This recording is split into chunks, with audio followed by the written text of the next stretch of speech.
우리 대부분의 성도들이 가지고 있는 고정관념 같은 게 하나 있습니다. 이게 뭐냐면 우리의 소망이기도 하고 자랑스럽고 영광스러운 것이기도 합니다. 바로 내가 하나님의 일을 한다라는 것입니다. 하나님의 일을 한다라는 것, 성도로서 그리스도인으로서 참 영광스럽고 나도 하나님의 일에 크게 쓰임받는 귀한 도구가 되어야 되겠다라는 것은 참 큰 소망이기도 합니다. 또 내가 그렇게 쓰임받고 있다는 사실이 자랑스럽기도 하죠. 작은 일이든 큰 일이든 하나님의 섭리를 이루어가는 일이라면 당연히 내가 하는 것이다 라고 말하는 것은 소위 이 믿음이 좋다라고 말하는 신앙인들의 공통적인 신앙 고백일 것입니다. 이 일이 하나님의 일이라면 나는 당연히 그 일을 한다. 저 일이 하나님의 일이라면 그 일을 할 사람은 바로 나다라고 고백을 하는 것이죠. 하지만 그 일은 결코 쉬운 일말은 아닙니다. 사소한 것부터 구질구질한 것까지 난관들을 계속 만나게 됩니다. 큰 일일수록 더 많은 난관을 만나게 되지요. 난관에 부딪혀서 고생을 하다 보면 그냥 그만둘까 하는 생각도 들지만 그게 그럴 수도 없는 것이 하나님의 일이다 보니까 내가 힘들어도 내가 어려워도 끝까지 해야 되겠다라고 생각을 하고 안간 힘을 쓰게 되지요. 그래도 뜻대로 되지 않으면 안달하게 되고 막 나대게 됩니다. 이거 어떻게든 해야 되는데, 이 일은 하나님의 일이니까 내가 어떻게든 해내야 되는데 라는 생각을 하게 됩니다. 문제는 여기서 생깁니다. 어떻게든 이라는 것이 문제가 됩니다. 이 어떻게든 이라는 말은 수단과 방법을 가리지 않고 라는 의미를 가지고 있지요. 뭐로 가도 서울만 가면 된다라는 식입니다. 목적을 이루기 위해서 그 방법은 중요하지 않다라는 것이지요. 그렇다고 해서 믿는 사람들이 뭐로 갈 수는 없습니다. 왜냐하면 뭐로 가는 일은 바른 길이 아니기 때문에 그렇지요. 사실 하나님께서 저와 여러분에게 당신의 일을 맡기면서 큰 일을 해야 한다라고 단 한 번도 말씀하신 적은 없습니다. 다만 하나님의 때에 하나님의 방법으로 바르게 하라라고 성경을 통해서 우리에게 말씀하실 뿐입니다. 그렇게 하나님의 방법을 따라 바르게 하면 그것이 무엇이라 할지라도 하나님 앞에서 큰 일이 되는 것입니다. 하나님께서는 우리가 열심히 하는 것도 기뻐하시겠지만 우리의 힘만으로가 아니라 하나님의 때에 하나님의 방법대로 일하는 것을 더 기뻐하신다라는 것을 우리는 기억해야 합니다. 아무리 크고 좋은 일이라 할지라도 그것을 바른 방법으로, 그러니까 하나님께서 원하시는 방법으로 하지 않으면 그 자체가 죄가 됩니다. 생각해 보시기 바랍니다. 하나님께서 우리에게 하라고 맡겨주신 일은 당신이 하기에는 능력이 부족해서 우리에게 맡기신 일이 아니다라는 겁니다. 당신은 그저 손가락 하나만 까딱해도 충분히 이루어질 일인데 저와 여러분에게 그 일을 맡기시는 것은 다른 데 뜻이 있는 것이 아니라 단 한 가지, 그 당신의 은혜 안에 우리가 있다라는 것을 깨닫게 하시기 위해서 우리에게 당신의 일을 맡기시는 것이죠. 우리가 그 일을 감당하면서 경험하게 되는 그 은혜, 우리가 그 일을 감당하게 되면서 하나님께서 부어주시는 그 섭리들을 발견하고 하는 여러 가지 일들이 내가 너를 이렇게 붙들고 있다라는 것을 깨닫게 하시기 위한 하나님의 방법이라는 것입니다. 당신의 사랑 안에서 당신의 자녀들답게 살아갈 수 있도록 붙들어주시는 하나님의 완전한 사랑을 드러내는 것이 하나님의 방법이라는 것이죠. 그렇다면 우리의 마음가짐을 다시 한번 다잡아 봐야 합니다. 일이 뜻대로 안 된다고 해서 안달할 이유가 없다는 것이죠. 일이 계획대로 되지 않는다고 해서 특별히 나댈 것도 없습니다. 결과는 하나님께서 이루어 가실 것이기 때문에 우리는 우리에게 주어진 일에 최선을 다하는 것만 해도 우리는 그저 우리의 역할을 다하는 것일 수 있습니다. 그렇다고 해서 우리가 결과를 기대하지 않을 수는 없습니다. 우리가 일을 했기 때문에 그 일에 대한 좋은 결과가 있으면 더 좋겠지요. 그러나 거기는 하나님의 영역이라는 겁니다. 그렇기 때문에 우리는 이 준비하는 단계에서부터 하나님께 기도하고 하나님의 뜻을 발견하고 하나님께 그 뜻을 묻고 신중하게 그리고 세밀하게 따져서 그 일들 하나하나를 진행해 가야 한다라는 것을 우리는 알 수가 있습니다. 오늘 본문의 일은 결국 하나님의 일이 이루어지게 되었다라는 이야기를 하고 있는가 싶습니다. 어떻게든 하나님의 일은 이루어졌습니다. 하나님께서 요셉의 꿈을 통해서 말씀하셨던 그 일들이 이루어지고 말았습니다. 결국에는 어떻게든 그 일이 이루어지고 말았으니 이것이 다 하나님의 뜻이지 않겠습니까? 라고 생각할 수 있겠지만 그저 하나님의 뜻이 이루어졌다라는 것만으로 오늘 일어나는 이 일이 그러면 됐지 뭐 하기에는 너무 많은 일들이 있었습니다.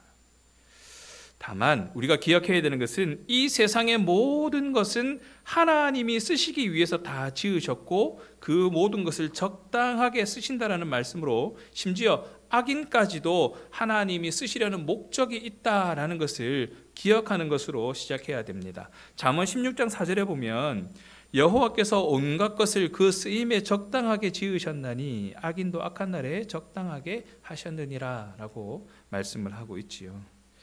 사람뿐만 아니라 이 세상에 일어나고 있는 모든 일들이 하나님의 섭리 밖에서 일어나는 일이 없다라는 것입니다. 그래서 그 모든 일들은 하나님이 쓰시는 도구가 된다라는 것이지요. 이런 일도 있어야 하나 싶은 그런 일들도 사실은 결국에는 하나님께서 쓰시기 위해서 다 계획하고 계신 일들이다라는 것입니다. 우리에게는 아니어도 적어도 하나님은 그 모든 것을 선한 목적으로 쓰신다라는 것이 얼마나 큰 다행인지 모르겠습니다. 이것은 하나님이 쓰시는 일이 아님에도 불구하고 나에게 해로운 일, 내가 왜 이런 일을 겪어야 되나라는 일이 하나님이 쓰시는 일이 아니라고 한다면 우리는 절망 가운데 빠질 수밖에 없지요. 그런데 그러한 일들 하나하나가 하나님께서 다 쓰시는 일이다라는 것이 참 다행스럽다라는 겁니다. 로마서 8장 28절에 보니까 우리가 알거니와 하나님을 사랑하는 자 곧 그의 뜻대로 부르심을 입은 자들에게는 모든 것이 합력하여 선을 이루느니라 라고 말씀하고 있습니다. 그래서 우리는 어떤 상황 속에서도 하나님의 뜻을 생각해야 합니다. 우리가 보기에 안 좋은 것 같은 그런 일들도 벌어지긴 하지만 거기에도 우리가 알지 못하는 하나님의 섭리가 있고 그 섭리가 우리를 향한 선으로 움직인다라는 것을 확신하면서 그 모든 일들을 바라볼 수 있어야 한다는 것입니다. 근데 이게 하나님의 관점에서 보면 그게 다 그렇게 순리대로 흘러가는 일인데 사실 사람의 관점에서 보면 정말 힘든 일입니다. 도무지 내가 견딜 수 없는 일들도 벌어지기도 합니다. 내가 감당할 수 없는 일들도 벌어지기도 합니다. 그런데 그럴 때 우리가 기억해야 하는 것은 지금 내가 참고 견딜 만한 것만 하나님께서 허락하신다라는 것이지요. 오늘 본문 말씀은 우리에게 그것을 가르쳐 줍니다. 요셉 시대에 큰 기근이 있었는데 사람이 죽는 이유 중에 여러 이유가 있겠지만 그 중에 굶어 죽는 것만큼 비참한 일은 없거든요. 그런데 그 비참한 일들이 이 요셉 시대에 지금 일어나고 있는 겁니다. 창세기 41장 56절과 57절에 보니까 온 지면에 기근이 있음에 요셉이 모든 창고를 열어 애굽 백성에게 팔세 애굽 땅에 기근이 심하여 각국 백성도 양식을 사려고 애굽으로 들어와 요셉에게 이르렀으니 기근이 온 세상에 심함이었더라 라고 얘기를 하고 있습니다. 애굽뿐만 아니라 온 땅이 심한 기근으로 살기 위해서라면 가진 돈 모두를 털어서 그저 먹을 것을 사는 데에만 집중할 수밖에 없는 그런 시대였다라는 것이지요. 오해하지 말아야 되는 것은 이 하나님께서 이러한 기근조차도 사용하셔서 결국에는 하나님의 뜻이 이루어질 수밖에 없게 몰아가는 것이 아니냐라고 생각하지는 말아야 합니다. 하나님께서 그 기근을 사용하고 계신다라는 것이죠. 어떻게 쓰셨습니까?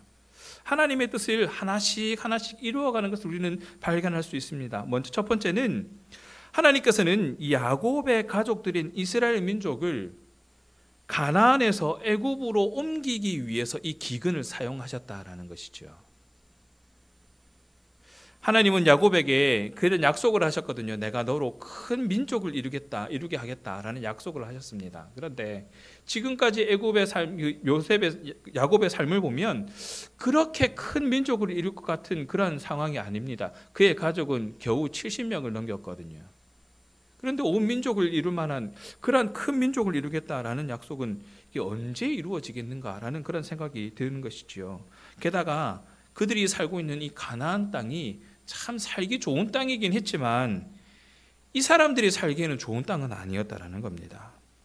가나안 사람들 역시 이스라엘 민족들에게 우호적이지 않았습니다.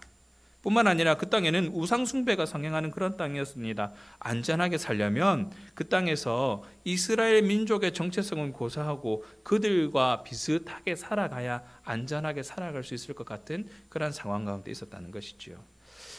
자기의 신앙을 순수하게 지키기 위해서 그 이스라엘 민족들의 순수성을 지키게 하기 위해서 하나님께서는 미리 애굽을 준비하고 계셨다라고 봐야 하는 겁니다.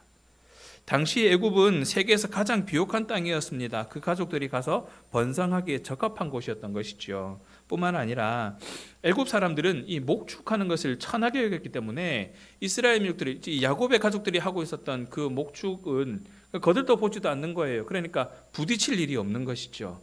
더할 나위 없이 안전한 곳이 되는 것입니다. 그 일을 위해서 하나님은 미리 요셉을 애굽에 보내셔서 그를 준비시킨 다음에 야곱의 가족들을 전체적으로 애굽 땅으로 옮겨가게 하시는 그러한 일들을 하셨다라고 우리는 성경 전체를 보면서 그렇구나라는 것을 알게 될 뿐입니다. 그런데 지금 야곱의 가족들에게는 이 일들을 통해서 하나님은 이러한 일을 이루어 가실 거야.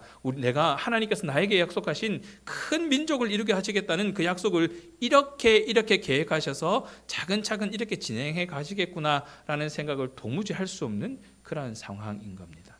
당장 눈앞에 먹을 게 없습니다. 굶었는데 또 굶어야 돼요. 거기에 또 굶어야 돼요. 그러한 상황 가운데 있다는 것이지요. 그렇게 그 땅 가운데 기근이 없었다면 야곱의 가족들이 이사할 생각이나 했겠느냐는 것이죠. 기근이 있었으니까 그들 마음 가운데 더 이상 이곳에서는 살 수가 없구나라는 마음이 생겨지게 된 겁니다. 애굽 땅에는 가본 적도 없고 가고 싶지도 않은 그런 지금 살고 있는 가나안 땅이 너무 좋은 땅인 줄 알고 있었던 그 사람들에게 이 기근이 그의 마음을 흔들어 놓은 겁니다. 창세기 42장 1절과 2절에 보십시오. 그때의 야곱이 애굽에 곡식이 있음을 보고 아들들에게 이르되 너희는 어찌하여 서로 관망만 하느냐. 야곱이 또 이르되 내가 들은즉 저 애굽에 곡식이 있다 하니 너희는 그리로 가서 우리를 위하여 곡식을 사오라. 그리하면 우리가 살고 죽지 아니하리라. 드디어 눈이 돌아간 겁니다. 애굽으로 하나님께서 예비하신 그곳.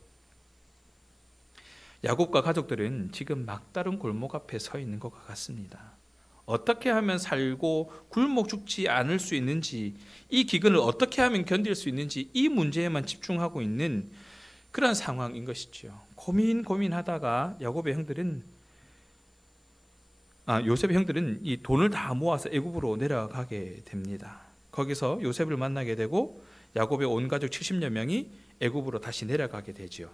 그로부터 400년이라는 시간을 머물게 되면서 이스라엘 민족들은 이 말할 수 없을 만큼 큰 민족으로 부흥하게 됩니다. 하나님께서 기근을 그렇게 사용하신 것이죠. 하나님께서는 우리가 원치 않는 일들을 통해서 저와 여러분을 돌아보게 하신다는 겁니다. 지금 나에게 일어나고 있는 그 일이, 지금 내가 겪고 있는 그 일이 과연 나에게 왜 일어나는가? 우리의 위치를 돌아보게 하십니다. 있어야 할 곳에 있도록 하시는데 그 일들을 사용하신다라는 것이죠. 땅끝까지 이르러 복음을 전하라라고 말씀하신 그 하나님의 명령을, 그 하나님의 사명을 우리는 삶 가운데 얼마만큼 실천하고 있는가를 돌아보게 하는 겁니다. 우리의 삶이 어떤 모습인가를 다시 한번 살펴보면 나는 과연 하나님의 자녀답게 살아가고 있는가를 늘 점검하도록 하는 그러한 일들이라는 것이죠.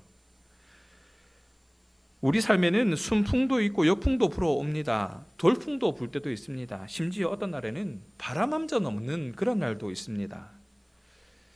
우리가 안주하면서 아무것도 하지 않을 때 우리가 어디에 서 있으며 하나님께서 우리를 인도하시는 방향을 잘 알 수 있도록 늘 깨닫게 하시는 것, 그때에 사용하시는 것이 바로 기근과 같은 재난들을 사용하신다는 것이지요. 하나님은 이 기근을 통해서 요셉의 꿈이 이루어지는 것도 보여주셨습니다. 전 세계 기근 때문에 가나안에 살던 요셉의 형들도 야곱의 아버지의 말을 듣고 애국까지 양식을 구하러 왔고, 마침내 요셉 앞에 땅에서 엎드려 절하게 되는 것, 그 상황을 우리는 잘 알고 있지 않습니까? 요셉이 꿈꾸었던 그대로인 겁니다. 그런데 이게 무려 20년이나 지났거든요. 그 20년이라는 시간 동안 요셉은 형들을 알아보지만 형들은 요셉을 알아보지 못합니다. 왜? 당연히 죽었다고 생각할 수밖에 없으니까요. 팔려갔던 동생, 어디선가 죽었을 것이다 라고 생각을 할 수밖에 없었습니다. 그러한 형들을 바라보고 있는 요셉의 마음은 어땠을까요? 창세기 42장 6절에서부터 9절입니다. 때에 요셉이 나라의 총리로서 그 땅 모든 백성에게 팔더니 요셉의 형들이 와서 그 앞에서 땅에 엎드려서 절하매 요셉이 보고 형들인 줄 아나 모른 채 하고 엄한 소리로 그들에게 말하여 가로되 너희가 어디서 왔느냐? 그들이 가로되 곡물을 사려고 가나안에서 왔나이다. 요셉은 형들을 아나 그들은 요셉을 알아보지 못하더라. 요셉이 그애들에게 대하여 꾼 꿈을 생각하고, 요셉이 꾼 꿈은 우리가 잘 알고 있지요. 자기 곡식단이 중앙에 서고 다른 11단이 자기를 향해 절하는 꿈이었습니다. 하나님이 주신 꿈이라는 것을 요셉은 잘 알았지요. 그래서 그 꿈은 반드시 이루어질 것이다 라는 그런 생각을 가지고 요셉은 살았었습니다. 20년 전부터 말이지요. 그 20년이라는 시간을 그저 그 꿈은 이루어질 것이다 라는 그 기대감을 가지고 그렇게만 살았을까? 요셉의 삶을 보면, 아니 하나님께서 나에게 이렇게 하신다고 약속을 하셨는데 내 삶이 왜 이래? 라는 생각을 충분히 할 수 있지 않았겠습니까? 노예로 팔려갔고요, 감옥에 갇혔고요, 오해 때문에 죽을 위기에 처해지기도 했습니다. 그 꿈 때문에 얼마나 고생을 많이 했습니까? 하지만 요셉이 바로의 꿈을 해석해 준 것 때문에 바로에게 발탁이 되어서 애굽의 총리가 되고 7년 동안의 풍년과 흉년과 풍년이 계속되는 그 과정 가운데 그 하나님의 지혜로 그 상황을 잘 해결하여서 지금은 사람들에게 양식을 나눠주는 일들을 하게 된 것이지요. 그리고 형들을 만나게 된 것입니다.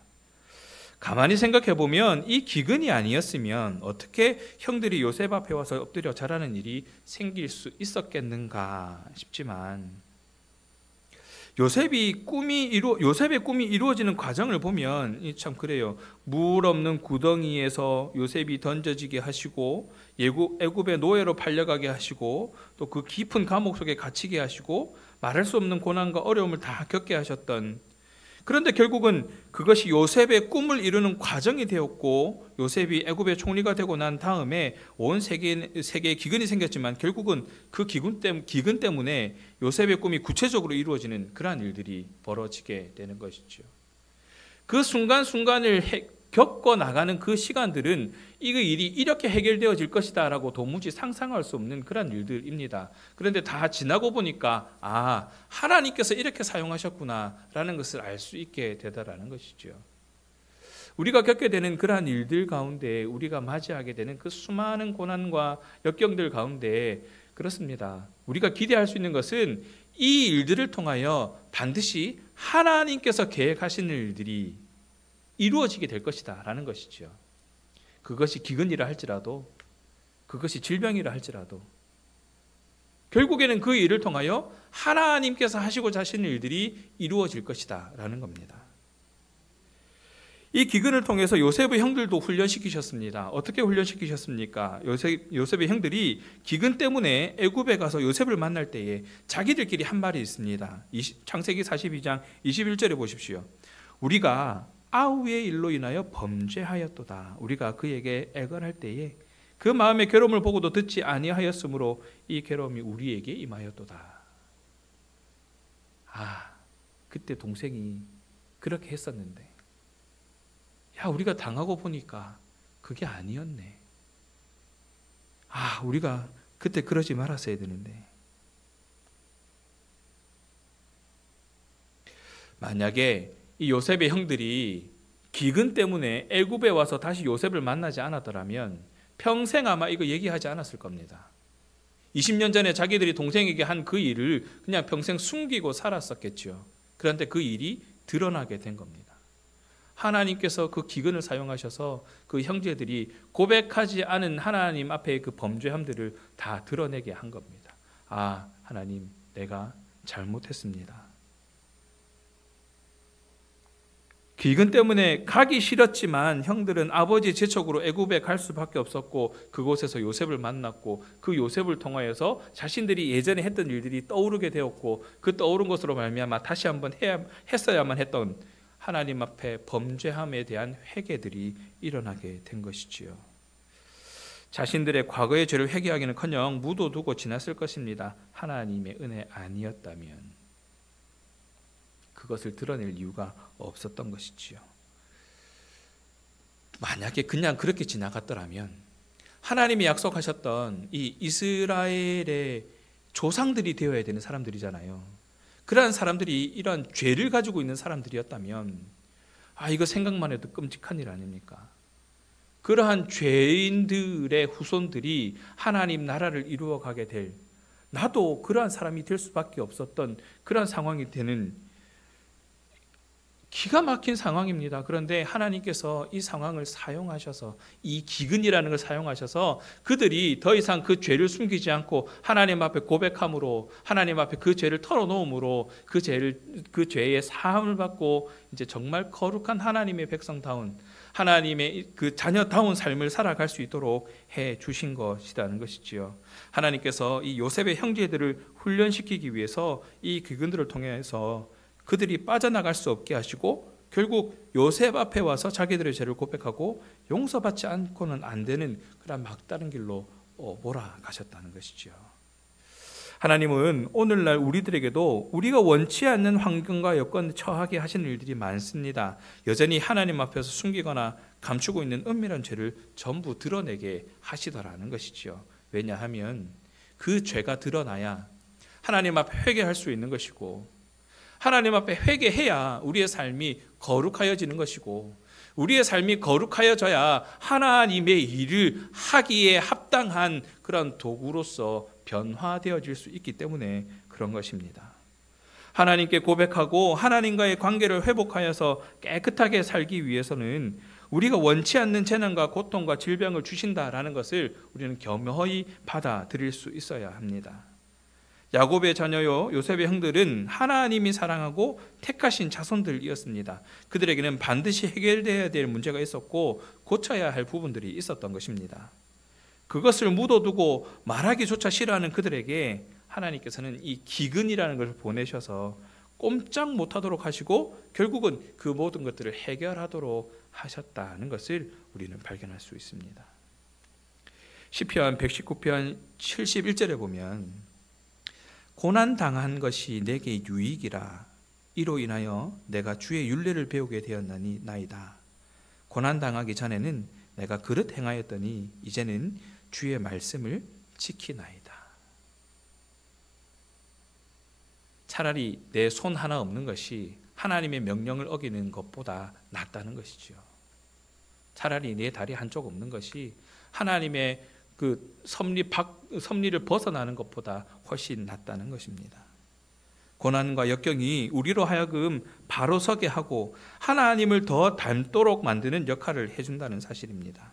이것이 하나님께서 기근과 같은 재난을 쓰시는 방법이라는 것이죠. 그러한 방법을 통해서 오늘 저 여러분에게 이 본문이 이야기하고 있는 것, 말씀을 정리해 보면 그런 거예요. 우리는 하나님을 믿는 믿음으로 살아가는 사람들입니다. 우리는 주님의 일을 하기 위해서 믿음으로 그 일들을 해 나가고 있지요. 하나님께서 나에게 구원의 은혜를 주셨으니 하나님께서 나에게 맡기신 그 일들을 할 때에 하나님의 능력을 다하시고 그 일들을 능히 감당할 수 있도록 나를 도우신다라는 믿음이 있는 겁니다. 그런데 안 되는 일을 되게 하는 것이 믿음이라고 하면서 믿음으로 하면 안 되는 일이 없다고 여기기도 하더라는 것이지요. 이게 맞는 말입니까? 다시 한번 묻습니다. 안 되는 일을 되게 하는 것이 믿음이다 라고 하면서 믿음으로 하면 안 되는 일이 없다라고 여기는 것도 옳은 말입니까? 믿음으로 하면 안 되는 일도 다 되는 겁니까?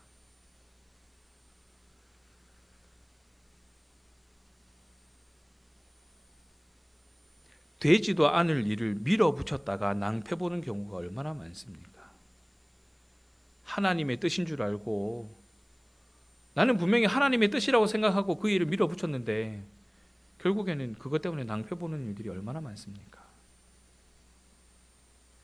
기도했는데요. 기도하면서 하나님의 뜻을 충분히 구했는데요. 하나님 이거 하게 해주십시오. 충분히 기도했고 내가 기도한 만큼 하나님께서 응답해 주셨다면 이 일은 반드시 이루어져야 되는 거 아닙니까? 라고 우리가 충분히 얘기할 수 있는 것입니다. 흔히 그렇게 얘기하잖아요. 기도는 하나님의 보좌를 움직여서 안 될 일도 되게 한다라고 말하는 사람들도 있지 않습니까? 기도하면 다 되는 거 아닙니까? 기도하면 하나님께서 부족한 부분 다 채우시고 기도하면 안 될 일도 되게 해주시는 것이 하나님의 능력 아닙니까? 라고 우리가 충분히 얘기할 수 있지요. 그런데 잘 생각해 보십시오. 여기서 말하는 하나님의 보좌는 하나님의 자리를 말합니다. 내가 기도하는 대로 하나님의 자리를 움직이는 게 옳은 일입니까? 아니지요. 우리가 착각하고 있는 일입니다. 아무리 하나님께서 사랑하는 자들이라고 해도 이런 착각을 하는 자들을 하나님께서 어떻게 하시겠습니까? 깨닫게 하시겠지요. 나의 방법은 그 방법이 아니야. 나의 뜻은 그게 아니야. 라고 보고 알려주실 것입니다. 우리 마음 가운데 있는 그런 교만들을 하나씩 하나씩 지워주실 겁니다. 물론 이 기도로 하나님의 보좌를 움직인다라는 말은 그런 거죠. 우리는 그런 뜻을 가지고 있습니다. 이게 하나님의 마음을 움직일 만큼 간절한 기도로 그 일들이 이루어질 수 있도록 하나님께 매달린다, 간구한다, 그런 뜻을 가지고는 있겠죠. 그런데 이 말은 바로 해야 됩니다. 우리가 기도하면서 하나님의 보좌를 움직인다, 하나님의 뜻을 움직인다, 이거는 틀린 말이라는 것이죠. 그분의 섭리 안에서 그분의 뜻을 따르겠다는 의지를 굳히는 행위가 기도입니다. 하나님의 뜻을 깨닫게 해 주십시오. 만약에 이 방법이 아니라면 하나님의 방법대로 이 일들을 감당할 수 있도록 깨닫게 해 주십시오. 그리고 하나님께서 하시는 대로 내가 순종할 수 있도록 나의 삶을 주장하여 주십시오. 라고 기도하는 것이 믿음의 기도이고 우리가 당연히 해야 하는 기도라는 것입니다. 그분의 섭리 안에서 그분의 뜻을 따르겠다는 그 의지를 드러내는 그렇게 구할 때 하나님께서 기도를 이루어 주신다는 것을 우리는 잊지 말아야 한다는 것이지요. 우리는 무슨 일을 하건 그것이 하나님의 뜻에 합당한 일인지 그리고 그분께서 지시하시는 방법에 따라 하는 것이 무엇인지를 살펴보아야 한다는 겁니다. 하나님께서 이 일을 정말로 내가 하기를 바라시는가도 따져봐야 합니다. 그렇다고 일을 하다가 힘드니까 도망치라는 뜻은 아닙니다. 그래서 우리에게 필요한 것이 바로 분별력이라는 것이죠. 이 분별력을 가지고 있으면 일을 하고 있다가 안 된다고 안달할 필요가 없습니다. 이거 꼭 내가 해야 되는데 하고 나댈 이유도 없습니다. 겸손히 주를 섬기는 자세로 일한다면 내 눈앞에 놓인 장애도 괴로움이 아닌 기쁨으로 대처할 수가 있는 것입니다. 결국에는 하나님께서 해 가실 것이니까 나는 지금 내가 해야 하는 것에 최선을 다하고 묵묵히 이 일을 감당하련다. 나는 이 걸음걸음이 힘들다 할지라도 하나님께서 이루어 가실 것을 기대하며 나는 그 걸음을 걸어가련다 하는 것이 저와 여러분의 믿음의 고백이 되어야 한다는 것이지요. 일을 하다가 보면 사단의 방해와 싸워야 하는 경우가 없지 않습니다. 그렇다고 해서 일 자체를 직접적으로 방해하는 것이 아니기 때문에 우리는 깨어 있어야 합니다. 가령 예를 들면 이런 겁니다. 교회 일을 하는데 불법까지는 아니더라도 편법으로 그 일을 되게 했다면 우리가 이 일을 잘 해결했다 하고 기뻐할 일이 아니라 가슴치며 통곡해야 한다는 겁니다. 왜냐하면 이렇게 해서라도 그 일을 이루게 하려는 사단의 유혹에 넘어간 것이기 때문에 그렇습니다. 하나님의 방법이 아니라는 것이죠. 하나님의 때가 아니라는 것입니다. 하나님의 의중이 아니라는 겁니다. 어디까지나 내 생각과 내 의지와 내 방법이라는 것이지요. 편법으로 진행한 우리 교회 일과 예수를 판 유다의 행위 결코 다른 일이다라고 볼 수는 없습니다. 유다도 그렇잖아요. 예수님을 팔았지만 결국에는 그 일을 통하여서 하나님의 일이 이루어지게 된 것이니까 가룟 유다도 칭찬받아야 된다. 누가 그렇게 얘기하겠습니까? 아니지 않습니까?